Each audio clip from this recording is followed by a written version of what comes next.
If you're a power-hungry capitalist burned out on airbugs, Impressions has a new offering in the same vein which might serve to revive you. Called Detroit, this new strategy game is for all you armchair Iacocas who can't help but insist that, were they in charge of a major automobile company, they could do Henry Ford one better. In Detroit, you get the keys to the factory and make all the decisions from the ground up. Not only do you design the products you want to sell, you must handle the safety testing, marketing, and advertising for your vehicle as well. You start with a single car design. This screen lets you choose different body segments and internal components. Put a big engine and a small aerodynamic body and you've got a fast sports car to appeal to the driving enthusiast. Build a boxy cheap car with lots of safety features and you've got a perfect station wagon. Once you've got a prototype built, you'd better test out the design.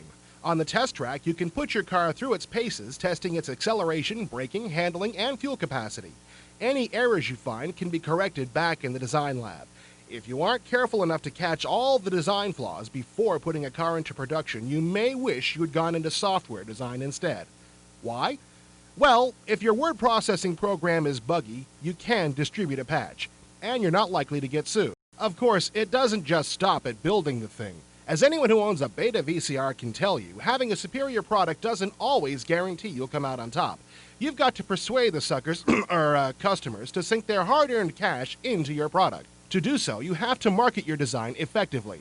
Try to sell that slinky little convertible as the family car, and you'll quickly see your hard-earned profits run down the drain.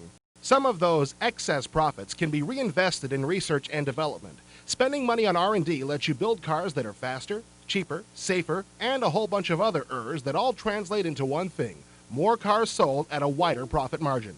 As in the real world, you don't have a monopoly in your field. Other car companies will be snapping at your heels continuously. Relax your vigilance for a single year and you may find that you've dropped to the back of the pack, never to reclaim leadership in the automotive industry. Impressions has impressed us with its economic strategy games before. Detroit appears to have had the same energy and careful attention to detail invested in it as games like Airbugs.